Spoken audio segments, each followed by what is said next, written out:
Hello student, मैं प्रवीण सिंह आपका फिर से स्वागत करता हूं अपने नेक्स्ट लेक्चर में। प्रीवियस लेक्चर में मैंने आपको फलनों के प्रकार का इंट्रोडक्शन बताया था। आज हम उसी पर आधारित एक्सरसाइज 1.2 को सॉल्व करेंगे, जिसमें पहला क्वेश्चन दिया गया है। उसमें दिया है f(x) बराबर है 1/x और जो फलन है हमारा उसका प्रांत है r स्टार और सह प्रांत क्या है r स्टार, यानी कि जो फलन है वो हमारा r स्टार से लेकर r स्टार तक है। और r स्टार का मतलब है सभी ऋणोत्तर वास्तविक संख्याओं का समुच्चय, यानी कि इसमें वो संख्याएं आएंगी जो वास्तविक होंगी और उसमें कोई भी माइनस वाली संख्या नहीं होगी। देखिए, पहले क्या करते हैं, मैंने तुम्हें बताया था कि कोई भी क्वेश्चन सॉल्व करना हो फलनों का तो उसके लिए सबसे पहले क्या है, हम अपने आप ही सेल्फ इमेजिन करके देखते हैं कि वो जो फलन है हमारा वो कैसा फलन है, एक एक ही है या आच्छादी है या बहुएक फलन है। ये सारी चीज़ें क्या है हम ड्रॉ कर कर देख लेंगे, उससे हमें क्वेश्चन को सॉल्व करने में आसानी होगी। जैसे मान लीजिए ये x है और ये y, यानी जो पहला मान है हमारा ये वाला, ये x का मान होता है और ये y का। देखो r स्टार बराबर था सभी ऋणोत्तर वास्तविक संख्याओं का समुच्चय। तो देखो इसमें कौन सी संख्या आएंगी, 0, 1, 2, 3, 3.5, 4.5, 3.96, √7, इस प्रकार की इसमें बहुत सारी संख्याएं आ जाएगी। ऐसी संख्या इधर आएंगी 0, 1, 2, 2.5, 1/2, √3। इस प्रकार से इसमें क्या होंगी, हमारी वास्तविक संख्याएं आ जाएंगी। ये वास्तविक संख्याओं के बारे में मैंने बताया था, जितनी भी संख्याएं होती हैं जिनका हम अपने जीवन में गणना करने के लिए इस्तेमाल करते हैं वो सारी संख्याएं वास्तविक संख्याएं होती हैं, चाहे दशमलव वाली हो, चाहे वर्गमूल के अंदर हो या पूर्णांक हो, सारे के सारे क्या होते हैं, हमारी वास्तविक संख्याएं होती हैं। बस इसमें क्या करना है, हमें जो माइनस की संख्याएं हैं, जो यानी कि जो ऋण वाली संख्याएं हैं, उन संख्याओं को काउंट नहीं करना। तो देखिए मैं क्या करता हूं, माना f(x1) बराबर f(x2), देखो f(x1) बराबर f(x2) करते हैं तो ये हो जाएगा 1/x1 बराबर 1/x2। इनका जब क्रॉस मल्टीप्लाई करते हैं तो ये हो गया x1 बराबर x2। अर्थात हम ये कह सकते हैं कि जो प्रांत है, यानी कि ये क्या है हमारा प्रांत और ये है सह प्रांत, यानी जो प्रांत है उसकी सभी संख्याओं का जो प्रतिबिंब होगा वो हमें कहाँ मिल जाएगा, सह प्रांत में। जैसे मान लो हम x की जगह पर कोई भी वैल्यू रखते हैं, जैसे मान लो मैंने 1 रखा तो 1/1 का मतलब क्या होगा, 1, इससे कनेक्ट हो जाएगा ये जाकर 1 से। ऐसे ही मान लो मैं 2 रखता हूं तो ये हो जाएगा, जैसे मान लो कि x की जगह हम क्या रखते हैं 2, तो ये होगा हमारा 1/2। 1/2 का मतलब 0.5, यानी कि 0.5 क्या है, ये रहा।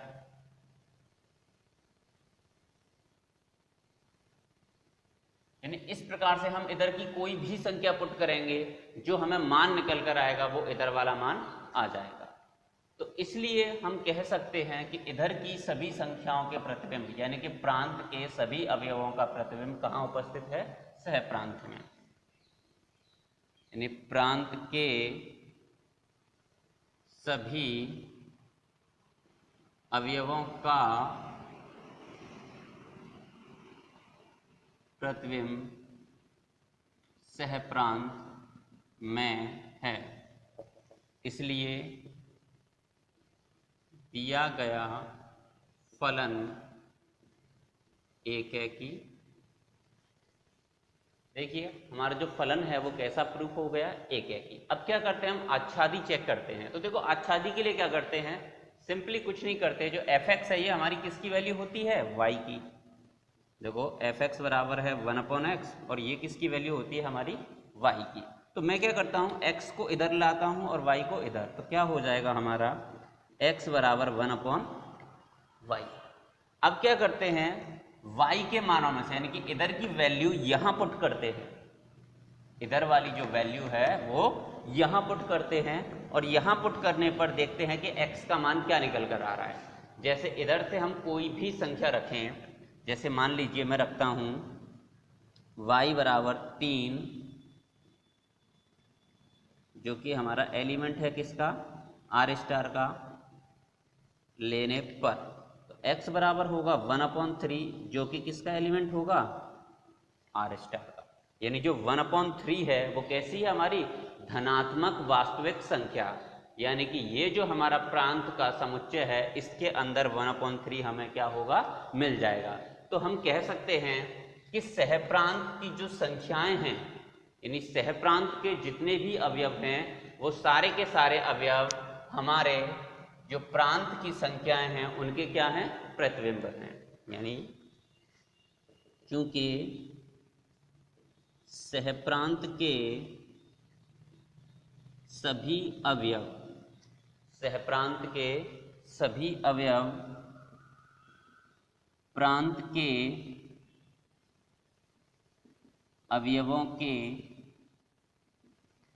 प्रतिबिंब हैं, इसलिए दिया गया फलन कैसा है, आच्छादी। यानी जो दिया गया फलन है f(x) बराबर 1/x, f such that R star से लेकर आर स्टार के लिए कैसा हो जाएगा, अच्छा। देखो इसी का एक सेकंड पार्ट दिया है क्वेश्चन में।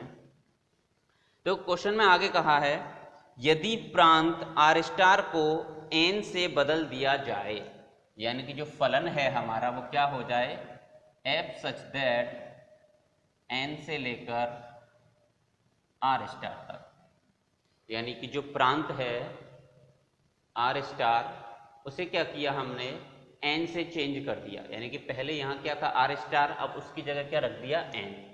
तो फिर हमें बताना है कि अब जो फलन है वो हमारा एक ही और आच्छादी है या नहीं। तो देखिए इसके लिए क्या करते हैं, इसके लिए मान लो ऐसे ग्राफ बनाते हैं, इसमें जो एलिमेंट आएंगे प्रांत में 1 2 3 4 5 इस प्रकार से आएंगे, और जो हमारा सह प्रांत है उसमें एलिमेंट आएंगे 1 2 2.5 2.3 एंड सो ऑन, इस प्रकार से। तो देखिए अब क्या करते हैं, यही चीजें फॉलो करके देखते हैं जो इसमें किया था। अगर इन कंडीशनों को ये भी फॉलो कर गया तो समझ लो ये एक ही और आच्छादी दोनों हो जाएगा। तो सबसे पहले क्या करते हैं, जैसे मान लो फलन हमें दे रखा था f(x) बराबर 1/x। तो देखो x की जगह क्या करते हैं, x बराबर इधर से कोई भी संख्या लेते हैं, x बराबर 2 जो कि एलिमेंट है n का लेने पर, तो क्या हो जाएगा ये f(x) बराबर 1/2 जो कि एलिमेंट होगा किसका, हमारा आर स्टार का। क्योंकि इधर क्या होगा, जितनी भी धनात्मक वास्तविक संख्याएं होंगी वो सारी की सारी आ जाएंगी। यानी कि हम कह सकते हैं इधर का अगर हम कोई भी एलिमेंट लें उसका प्रतिबिंब हमें सह प्रांत में मिल जाएगा। यानी प्रांत के सभी अवयवों का प्रतिबिंब सह प्रांत में है, इसलिए दिया गया फलन एक है। अब देखो बात करते हैं आच्छादी की। तो देखो जो फलन है हमारा f(x) बराबर 1/x बराबर किसके है, y के, क्योंकि जो f(x) होता है वो हमारा किसका मान होता है, y का मान। तो अब क्या करते हैं, x को इधर ले जाएंगे तो x बराबर हो गया 1/y। अब क्या करते हैं, y की जगह इधर से कोई भी वैल्यू रखते हैं। देखो y बराबर 2 एलिमेंट है किसका, जो आर स्टार का लेने पर, तो हमारा x बराबर कितना हो जाएगा 1/2।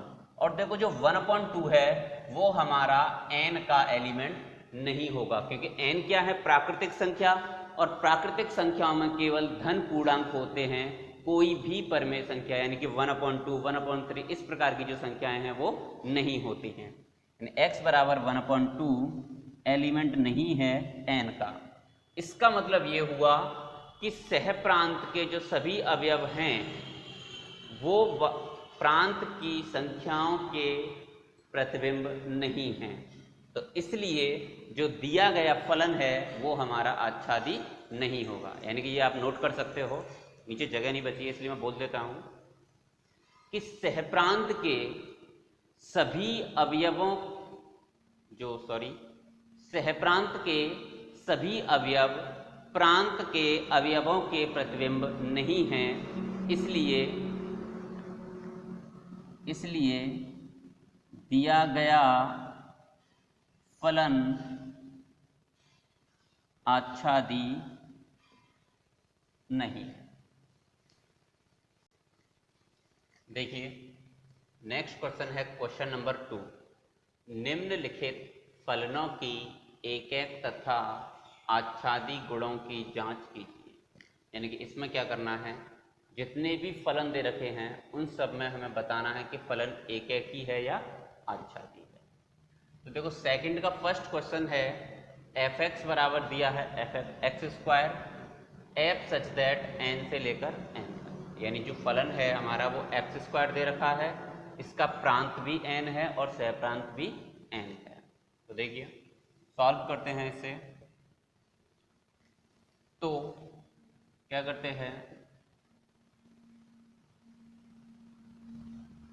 माना f(x1) बराबर f(x2), इसका मतलब हो गया x1² बराबर x2², जहाँ x1 व x2 एलिमेंट हैं किसके, n के। क्योंकि जो भी हम सवाल कर रहे हैं इसे उसमें जो प्रांत है वो भी n है, सहप्रांत भी n है।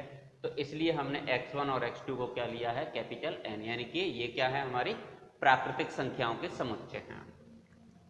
तो यहाँ देखो x1² minus x2² is equal to 0 और ये हो जाएगा x1 plus x2 into x1 minus के x2 बराबर 0। अब देखो यदि x1 प्लस x2 बराबर 0 हो तो यहाँ से निकलेगा x1 बराबर माइनस के x2।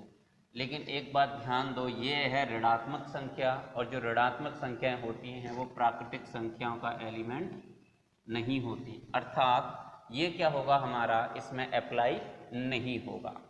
तो नेक्स्ट देखते हैं, यदि x1 माइनस के x2 बराबर 0 तो x1 बराबर हो गया हमारा x2। जब x1 बराबर x2 के आ गया तो हम कह सकते हैं कि प्रांत की सभी संख्याओं का प्रतिबिंब सह प्रांत में उपस्थित है। यानी कि चूंकि प्रांत की सभी संख्याओं का प्रतिबिंब सह प्रांत में है, इसलिए दिया गया फलन एक एक ही है। अब देखो बात करते हैं हम आच्छादी के लिए। तो क्या करते हैं, f(x) बराबर दिया है x² और ये जो वैल्यू होती है हमारी किसकी होती है, y की। तो यहाँ से अगर मैं x की वैल्यू निकालूं तो ये हो जाएगी √y। अब क्या करते हैं, y बराबर कोई भी क्या रखते हैं, नेचुरल नंबर। देखिए थोड़ा इससे समझते हैं, यहाँ से और अच्छे से समझ में आ जाएगा आपके। जैसे यहाँ x की वैल्यू, यहाँ y की 1 2 3 4 5 6, 1 2 3 4 5 6, इस प्रकार से। देखो अब ये कनेक्ट कैसे हो रहे हैं, f(x) बराबर है x², यानी जो y होता है हमारा किसका क्या होता है, f(x). अब देखो x का मान अगर 1 है तो f(x) की वैल्यू कितनी है हमारी, x², यानी कि 1 का वर्ग कितना होगा 1, 2 का वर्ग होगा हमारा 4, 3 का वर्ग होगा 9। यानी कि इस प्रकार से जो संख्याएं हमारी इधर कनेक्ट होती चली जाएगी। तो देखिए मैं क्या करता हूं, एक बात ध्यान दो कि जो 2 है वो किसी भी संख्या का, यानी कि इधर ऐसी कोई भी संख्या नहीं है जिसका वर्ग कितना हो, 2 हो, 3 हो, 5 हो, 6 हो, अर्थात 2, 3, 5, 6 ये जो संख्याएं हैं हमारी, ये किसी भी संख्या का प्रतिबिंब नहीं है। यानी कि देखिए y बराबर, मैंने क्या किया, 2 जो एलिमेंट है किसका, n का, लेने पर, तो देखिए इससे क्या निकल कर आएगा, x बराबर √2, जो √2 है वो एलिमेंट नहीं है किसका, हमारा n का, यानी कि ये जो प्राकृतिक संख्याओं का समुच्चय दिया था इसमें कहीं पर भी हमें √2 दिखाई नहीं देगा। तो हम कह सकते हैं कि चूंकि सहप्रांत के सभी अवयव प्रांत के अवयवों के प्रतिबिंब नहीं है, इसलिए दिया गया फलन आच्छादी नहीं है। देखिए नेक्स्ट क्वेश्चन है, f(x) बराबर है x², f such that z से लेकर z तक, यानी कि इस वाले क्वेश्चन के लिए जो प्रांत है वो है हमारा पूर्णांकों का समुच्चय और सह प्रांत है वो भी क्या है, पूर्णांकों का समुच्चय। देखिए इसे सॉल्व करते हैं। देखो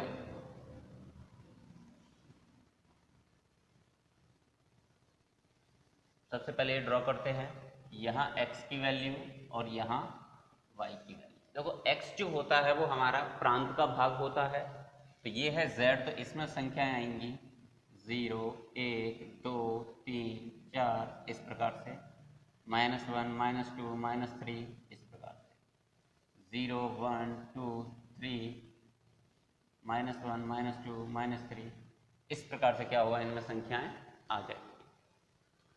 तो अब एक चीज देखिए कि f(x) बराबर है x², तो इधर से कुछ मान देखते हैं। जैसे -1 का वर्ग करें तो वो क्या होगा, +1, और +1 का वर्ग करें वो भी क्या होगा हमारा, -1। तो यहाँ आपको दिख रहा होगा कि दो संख्याओं का, यानी जो प्रांत है उसकी दो संख्याओं का प्रतिबिंब एक ही संख्या है। देखिए -1 और +1 दोनों का प्रतिबिंब क्या है, +1, अर्थात ये जो फलन है हमारा कैसा हो गया, बहुएक फलन। कैसा फलन हो जाएगा ये, बहुएक फलन, क्योंकि दो संख्याओं का प्रतिबिंब एक ही संख्या है तो इसलिए फलन कैसा है हमारा, बहुएक फलन है। तो क्या लिख सकते हैं हम, f-1 बराबर -1 का स्क्वायर बराबर +1, f+1 बराबर 1 का स्क्वायर बराबर +1, तो क्या हो गया, f-1 बराबर f1 बराबर 1। अगर दो संख्याओं का प्रतिबिंब एक ही मान निकल कर आता है तो आगे हमें कुछ सॉल्व नहीं करना, हम सीधे सीधे लिख सकते हैं कि इसलिए दिया गया फलन एकेकी नहीं है। अब देखो बात करते हैं आच्छादी के लिए, तो एक बात देखो कि जो ऋणात्मक संख्याएं होती हैं वो किसी भी संख्या का वर्ग नहीं होती, चाहे इधर हम कोई सी भी संख्या ले लें, ये तो केवल हमारे पूर्णांक हैं। अगर हम वास्तविक संख्याओं को भी ले लें तो किसी भी वास्तविक संख्या का वर्ग माइनस का नहीं होता, अर्थात जो माइनस वाली संख्या हैं वो संख्या हमारी किसी भी संख्या का प्रतिबिंब नहीं होंगी। तो इसलिए हम कह सकते हैं कि जो दिया गया फलन है वो आच्छादी नहीं है। तो हम देखो क्या लिख देंगे कि जैसे f(x) बराबर क्या है हमारा x², और ये किसका मान होता है हमारा, y का। यहाँ से x की वैल्यू निकालें तो कितनी होगी, √y। y बराबर -1 जो कि एलिमेंट है किसका, z का, लेने पर, तो x बराबर हो जाएगा -1 जो कि हमारा एलिमेंट नहीं है z का, क्योंकि ये कैसी संख्या है हमारी, काल्पनिक संख्या, और काल्पनिक संख्या कभी भी हमारी पूर्णांकों का कोई भी पार्ट नहीं होती है। तो इसलिए हम कह सकते हैं कि सहप्रांत की सभी ऋणात्मक संख्याएं प्रांत के अवयवों का प्रतिबिंब नहीं है, इसलिए दिया गया फलन आच्छादी नहीं है। देखिए इसी का थर्ड क्वेश्चन है एफ एक्स बराबर x square f such that R से लेकर आर। देखो ये भी सेम ऐसा ही है जैसे पिछला क्वेश्चन था। इसमें भी क्या करते हैं, f माइनस वन की वैल्यू निकालते हैं, यानी कि माइनस के 1 का वर्ग बराबर हो जाएगा हमारा 1, और f प्लस 1 की वैल्यू निकालेंगे, इसमें भी 1 का वर्ग करते हैं, ये भी क्या हो गया 1। क्योंकि देखो -1 और +1 दोनों ही हमारी क्या है, वास्तविक संख्या है। r का मतलब होता है वास्तविक संख्याएं, और वास्तविक संख्याओं में जितनी भी संख्याएं होती हैं जिनका हम अपने दैनिक जीवन में इस्तेमाल करते हैं वो सारी संख्याएं आ जाती हैं। तो -1 का वर्ग भी +1 और प्लस के 1 का वर्ग भी +1, यानी कि क्या हो गया f माइनस 1 बराबर f1 बराबर 1। तो हम कह सकते हैं इसलिए दिया गया फलन एक एकी है। देखो चाहो तो इसे हम ग्राफ के द्वारा भी समझ सकते हैं, ऐसे ड्रॉ कर लेते हैं। ये है x, ये है y, 0 1 2 2.5 and so on, -1 -2 minus के 2.5 0 1 2 2.3 -1 -2 माइनस के 3 डॉट डॉट डॉट। यानी ये हमारी वास्तविक संख्याएं हैं। वास्तविक संख्याओं में प्लस की, माइनस की, दशमलव वाली सारी संख्याएं हमारी आ जाती हैं। तो देखिए जो -1 का वर्ग था वो भी +1 था, और प्लस के 1 का वर्ग था वो भी क्या था हमारा +1। अर्थात हम कह सकते हैं कि इधर जो दो अवयव हैं उनका प्रतिबिंब क्या है, एक ही संख्या है। तो इसलिए जो दिया गया फलन है वो हमारा एक एकी फलन नहीं है। और देखिए आच्छादी के लिए जितनी भी ऋणात्मक संख्याएं होंगी वो किसी भी संख्या का वर्ग नहीं होंगी। अर्थात हम ये लिख सकते हैं, देखो एफ एक्स बराबर है एक्स स्क्वायर, और जो ये जो वैल्यू होती है हमारी किसकी होती है, वाई की। यहाँ से x बराबर हो जाएगा हमारा √y, y बराबर -1 एलिमेंट है जो किसका, r का लेने पर, तो क्या हो जाएगा x बराबर √ के -1, और जो -1 है वो हमारे इसका एलिमेंट नहीं है, यानी कि इसका एलिमेंट नहीं है, ये प्रांत का। ठीक है, तो हम क्या कह सकते हैं, सह प्रांत में उपस्थित सभी ऋणात्मक संख्याएं प्रांत के किसी भी अवयव का प्रतिबिंब नहीं है, इसलिए दिया गया फलन आच्छादी नहीं।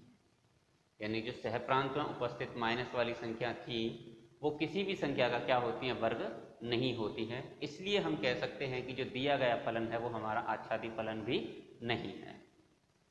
देखिए क्वेश्चन नंबर 2 का चौथा पार्ट है, एफ एक्स बराबर दिया है x3 F such that n से लेकर n तक, यानी कि इसका जो प्रांत है वो भी n है, सह प्रांत है वो भी हमारा क्या है, n। तो देखो इसे ड्रॉ करते हैं। ये जो वैल्यू है x की वैल्यू और इधर y की। x की वैल्यू है वो भी क्या है हमारा कैपिटल N यानी कि प्राकृतिक संख्या, और y की वैल्यू है वो भी कैपिटल N है।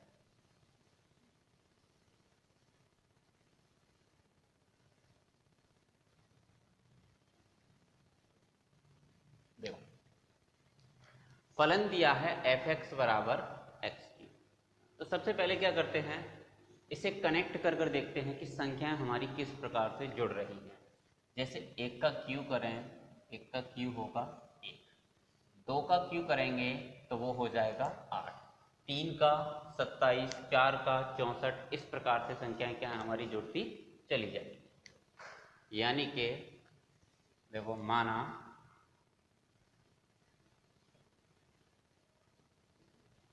f(x1) बराबर f(x2), तो क्या हो जाएगा x1 का क्यू बराबर x2 का क्यू, जहाँ x1 व x2 एलिमेंट किसका है, n का। यानी जो हमारी x की वैल्यू है वो सारी की सारी हमारी किसकी वैल्यू है, n की, यानी कि प्राकृतिक संख्याओं के मान। तो यहाँ क्या करते हैं, इसका घनमूल लेने पर देखो x1 क्यू का घनमूल क्या हो जाएगा, x1, और x2 क्यू का घनमूल क्या हो जाएगा, x2। यानी कि हमें यहाँ से क्या मिल रहा है, x1 बराबर x2। जब हमारा x1 बराबर x2 आ जाता है तो हम कह सकते हैं कि जो प्रांत है उसके सभी अवयवों के प्रतिबिंब सह प्रांत में उपस्थित हैं। यानी हम कह सकते हैं इसलिए प्रांत के सभी अवयवों के प्रतिबिंब सह प्रांत में हैं। इसलिए दिया गया फलन कैसा है, एक है। देखो आच्छादी समझते हैं, 2, 3, 4, 5, 6, 7 ये किसी भी संख्या का प्रतिबिंब नहीं है। यानी कि ये जो संख्याएं हैं हमारी, ये किसी से भी कनेक्ट नहीं हो रही। यानी कि सह प्रांत की कुछ ऐसी संख्याएं हैं जो कि क्या होंगी, प्रांत की संख्याओं का प्रतिबिंब नहीं होंगी। अगर सह प्रांत की कोई भी संख्या प्रांत की संख्याओं का प्रतिबिंब होने से रह जाती है तो वो फलन जो होता है हमारा आच्छादी नहीं होता। तो हम यहाँ देखो इसे सॉल्व करते हैं। f(x) बराबर है x3 और इसे हम मान लेते हैं किसके, y के बराबर। तो यहाँ से अगर मैं x की वैल्यू निकालूँ तो ये हो जाएगी y की पावर 1/3। तो देखो अब क्या करते हैं, y बराबर 2 जो कि एलिमेंट है किसका, n का, लेने पर, यानी कि ये n हमने कौन सा लिया है, ये वाला, यानी कि जो सह प्रांत का n था उसमें से हमने एक वैल्यू ली है 2। तो देखो x बराबर कितना हो जाएगा हमारा 2 की पावर 1/3, और जो प्रांत है इसके अंदर कहीं भी हमें ये वाली संख्या नहीं मिलेगी। यानी कि 2 की पावर 1/3 एलिमेंट नहीं होगी किसका, n का। अर्थात हम कह सकते हैं कि सह प्रांत के सभी अवयव प्रांत के अवयवों का प्रतिबिंब नहीं है, क्योंकि सह प्रांत के सभी अवयव प्रांत के अवयवों का प्रतिबिंब नहीं है। इसलिए दिया गया फलन आच्छादी नहीं है। देखिए क्वेश्चन नंबर 2 का 5वां पार्ट है। f(x) बराबर दिया है x3, f such that z से लेकर z तक, यानी जो फलन है उसका प्रांत है z और सह प्रांत भी क्या है, z, और z का मतलब होता है पूर्णांक। तो देखिए ड्रॉ करते हैं इन्हें, 0, 1, 2, 3 एंड सो ऑन, -1, -2, -3, 0, 1, 2, 3, -1, -2, -3।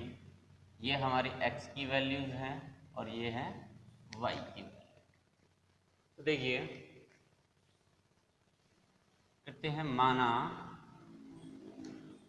f(x1) बराबर f(x2), क्या हो जाएगा, x1 का क्यू बराबर x2 का क्यू,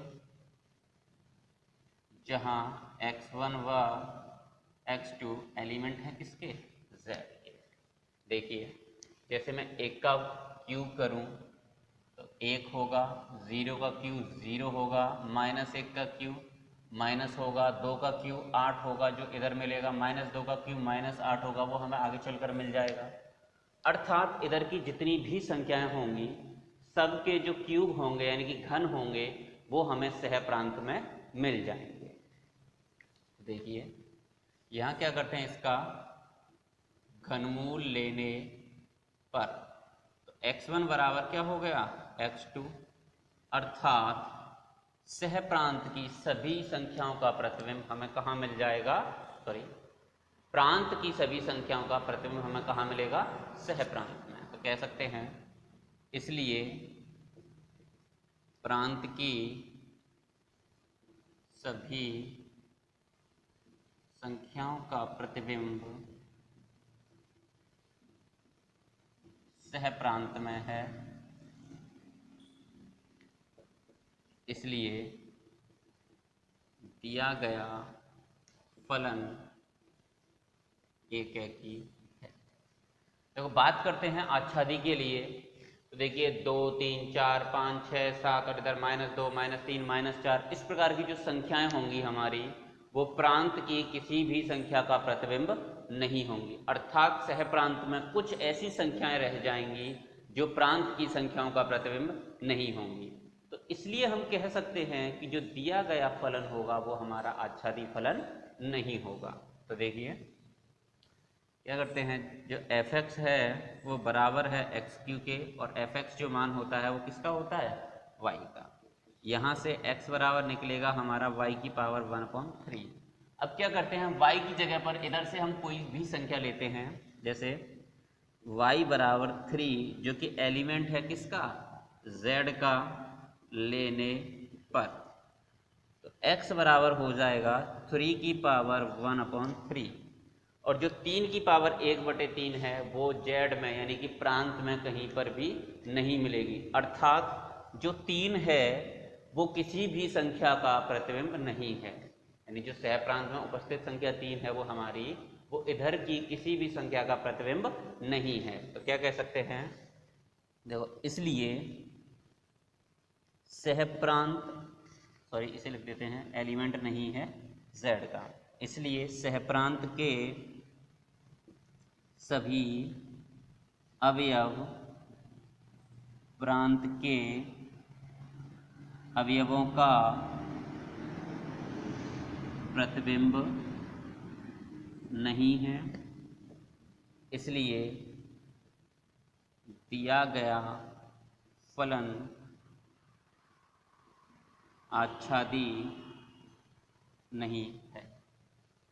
देखिए नेक्स्ट क्वेश्चन दिया है f(x) बराबर महत्तम पूर्णांक फलन x, यानी कि जो बड़े कोष्टक के अंदर हमने x को लिखा है ये होता है हमारा महत्तम पूर्णांक फलन, और जो फलन है वो r से लेकर r तक है, यानी कि इसका प्रांत भी r है और सह प्रांत भी r। और महत्तम फलन का मतलब होता है कि जो वैल्यू होगी इसके अंदर या तो वो x से छोटा पूर्णांक होगी, अगर वह पूर्णांक है तो उसी के बराबर होगी। यानी कि देखो पहले मैं इसका मतलब समझा देता हूँ जिससे कि क्या है आपको क्वेश्चन को समझने में आसानी हो। देखो महत्तम पूर्णांक फलन का मतलब होता है अगर मैंने इसके अंदर लिखा 1.2, इसका मतलब इसका जो मान निकल कर आएगा वो क्या होगा, 1। अगर मैंने इसके अंदर लिखा 1.999 तो भी इसकी वैल्यू कितनी होगी, 1।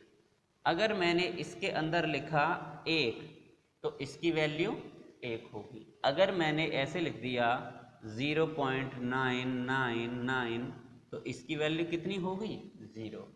अर्थात जो महत्तम पूर्णांक फलन होते हैं उनकी जो वैल्यू निकल कर आती है वो क्या होती है, एक पूर्णांक संख्या होती है। क्या होती है, पूर्णांक संख्या, यानी कि इसमें कोई भी दशमलव वाली संख्या निकलकर नहीं आती है। और पूर्णांक संख्या भी कैसे होगी, अगर इसके अंदर पूर्णांक लिखा है, जैसे यहाँ मैंने पूर्णांक लिखा था तो इसकी वैल्यू क्या है, पूर्णांक ही है। अगर इसके अंदर पूर्णांक ना लिखकर कोई दशमलव वाली संख्या है तो इसका मतलब ये हुआ कि इसका जो मान होगा इससे छोटा जो पूर्णांक होता है उसके बराबर होगा, और 1.2 से जो छोटा पूर्णांक होता है वो क्या होता है 1। ऐसे ही 1.999 से छोटा पूर्णांक क्या होता है 1, जबकि ये वैल्यू देखो लगभग 2 के बराबर है, लेकिन इसे हम लिखेंगे क्या 1। ऐसे ये 0.999 इसकी वैल्यू कितनी हो गई 0। तो आपको समझ में आया होगा कि महत्तम पूर्णांक फलन का मतलब क्या होता है कि उसके अंदर अगर कोई भी संख्या लिखी हो, अगर वह पूर्णांक है तो उसका मान वही संख्या होगी, अगर वह पूर्णांक ना होकर कोई दशमलव वाली संख्या है तो उसका मान उससे छोटा वाला जो पूर्णांक होता है वो होता है। तो देखिए आगे क्वेश्चन को सॉल्व करते हैं। देखो पहले इसके प्रांत और सहप्रांत बनाते हैं, यानी ये है हमारी x की वैल्यू और ये है y की वैल्यू, ये है प्रांत और यहाँ हो गया हमारा सहप्रांत। 0, -1, -2 and so on, 1, 1.3, 1.4, 2, 0, 1, 1.3, 1.4, 2, -1, -2.3 and so on. इस प्रकार से क्या होंगी, इनमें अनेक संख्याएं आ जाएंगी। अब देखिए जो हमारा फलन कह रहा है उसके अकॉर्डिंग अगर हम मान निकालें, जैसे मैं लेता हूं 1, तो 1 का मान कितना होगा 1। अगर मैंने लिया 1.3, तो मैंने अभी बताया था कि अगर ये महत्तम फलन के अंदर है तो इसकी वैल्यू क्या होगी, इससे छोटा वाला पूर्णांक, और 1.3 से छोटा पूर्णांक क्या होता है 1। 1.4 है, इसकी वैल्यू भी कितनी होगी 1। तो देखिए अगर आपको कुछ समझ में आया हो यहाँ से कि 1, 1.3, 1.4 इन सब की जो वैल्यू है वो क्या है 1, अर्थात इधर के कई अवयवों का प्रतिबिंब इधर एक ही संख्या आ रही है, तो हम कह सकते हैं कि जो दिया गया फलन है वो एक एकी नहीं है। तो देखिए मैंने क्या किया, f1 की वैल्यू निकाली तो महत्तम फलन 1 बराबर कितना आया 1। ऐसे ही f1.3 की वैल्यू निकाली तो महत्तम फलन 1.3 बराबर कितना आया 1। f1.4 की वैल्यू लेते हैं तो 1.4 और बराबर कितना हो जाएगा 1। यानी कि हम कह सकते हैं कि f1 बराबर f1.3 बराबर f1.4 बराबर 1, यानी इन सब का मान क्या आ रहा है 1 ही आ रहा है। इसलिए दिया गया फलन एक एकी नहीं है। अब देखिए आच्छादी के लिए देखते हैं, इधर अगर आप ध्यान से देखें, जैसे देखो -1 है वो हमारा किससे कनेक्ट होगा -1 से, तो इस प्रकार से देखेंगे तो इधर जो दशमलव वाली संख्याएं होंगी सह प्रांत के अंदर जितनी भी दशमलव वाली संख्याएं होंगी वो किसी भी संख्या का प्रतिबिंब नहीं होंगी, क्योंकि इधर जो प्रतिबिंब होंगे वो क्या होंगे केवल पूर्णांक, और पूर्णांकों को छोड़कर जो और संख्याएं बचेंगी वो हमारी किसी भी संख्या का प्रतिबिंब नहीं होंगे। क्योंकि हम क्या लिख सकते हैं, चूंकि प्रांत के सभी अवयवों का प्रतिबिंब केवल पूर्णांक होंगे, अर्थात पूर्णांकों को छोड़कर कोई भी सहप्रांत का अवयव प्रांत के अवयवों का प्रतिबिंब नहीं होगा। इसलिए दिया गया फलन आच्छादी नहीं है, यानी कि जो सहप्रांत के पूर्णांकों को छोड़कर बाकी की जितनी भी संख्याएं बचेंगी वो किसी भी संख्या का क्या होंगी, प्रतिबिंब नहीं होंगी। तो इसलिए हम कह सकते हैं कि जो दिया गया फलन है हमारा वो आच्छादी नहीं है, क्योंकि सह प्रांत के बहुत सारे ऐसे अवयव होंगे जो किसी भी संख्या का प्रतिबिंब नहीं होंगे, और आच्छादी होने के लिए सह प्रांत के सभी अवयव किसी न किसी संख्या का, यानी कि प्रांत के किसी न किसी अवयव का प्रतिबिंब होने चाहिए।